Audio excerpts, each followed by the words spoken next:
I've been talking a lot with clients the last while about delegation and how to focus their effort and energy on things that create more value for the business and to identify and label things they shouldn't be doing.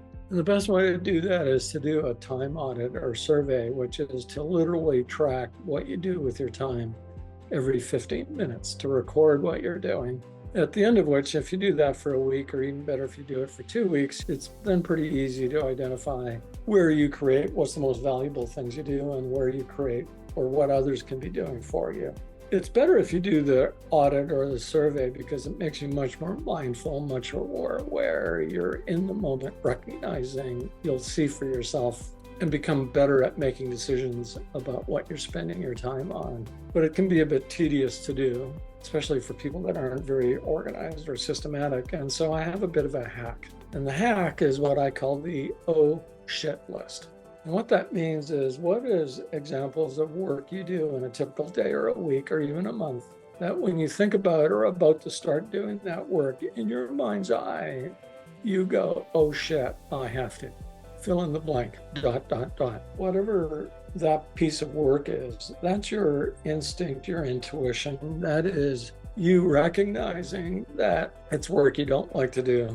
It's likely work that you don't do very well because it's, again, work that you don't like to do. And by definition, it's work that someone else would do, likely better than you, at a fraction of the value of when you're doing work at the highest level. So let's say when you're doing work that produces value for the business, let's say that's worth $200 an hour. You're producing $200, that's relatively modest. Every tradesperson is billing out at something like $200 an hour. Maybe you're a professional, a physiotherapist or a psychologist. You're billing out at $200, $250 an hour. And the kind of work that's on your shit list is likely work that a VA or a trainee or a new hire, a VA will do it for $15 an hour or 20 bucks Canadian.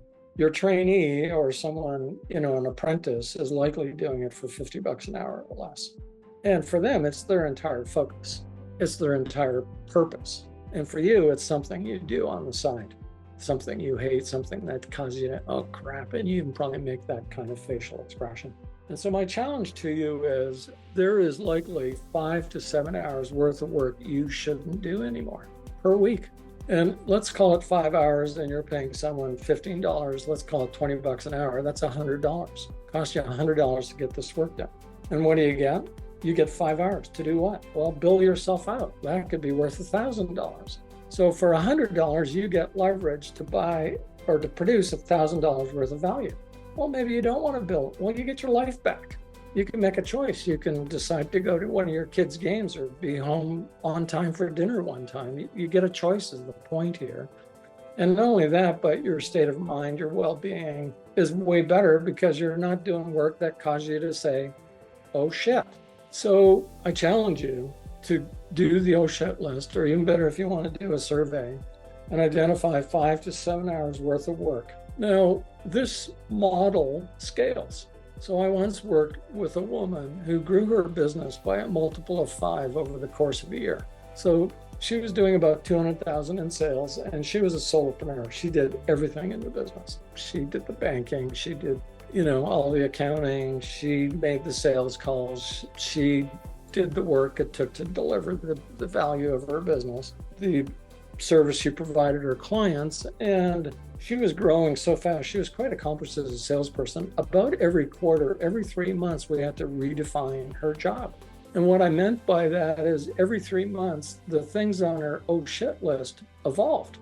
Because as she grew from 200,000, now she's doing 500,000, there was work she should be doing more of, typically meeting with prospects. And that meant she had less time, less capability, less desire to do the actual work of delivering the service she provided clients. Because the thing she could do better than anyone else in her field, she was a professional. She had a professional practice that she could hire all kinds of practitioners. They were easy to find. They were happy to do the work. And so every 3 months, we redefined her role in the business. And ultimately, she grew to a place where she was doing all of her work, which is essentially became nothing more than leadership.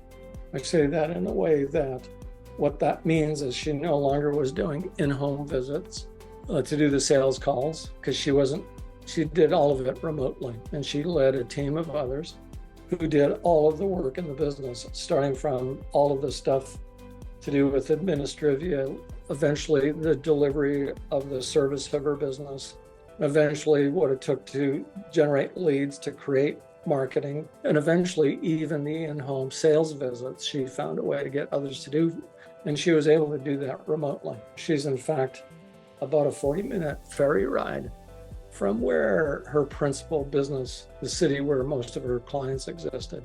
And so the value of the Oh Sht List is that it can evolve over time, and more and more gets put on that list, because more and more of the work you do is creating the very thing that creates value for the business. Here's the challenge.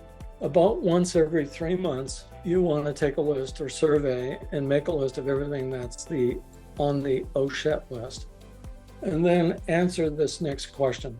And the question isn't, how can I get this done? That's a bad question. The question you want to ask yourself is, how can this get done? And the difference between those two questions is the person who's going to do the work isn't I. It's not, how can I get this done? It's, how can this get done? And it won't be done by me, because it has to be done by others.